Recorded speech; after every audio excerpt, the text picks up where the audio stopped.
با هزاران ثروت و مال و منال ارباب مرد. از همه داراییش جز یک کفن با خود نبرد. همسرش راننده ارباب را دل بسته شد. کمتر از 1 ماه با راننده عقدش بسته شد. سالها اندوخت ارباب خسیس اما نخورد. شد به کام آنکه افسار الاغش می سپرد. یک نفر پرسید از راننده احساس تو چیست؟ اینکه خود اربابی و دیگر کسی فرمانده نیست. گفت تا حالا گمان می کردم او را بندم، کارمندش بودم و ارباب را رانندم.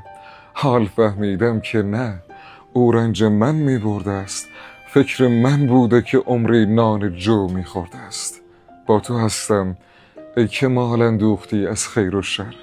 در وصیت نامت سهمی نداری ای بشر. کل اموالت شود تقسیم چندین رهگذر.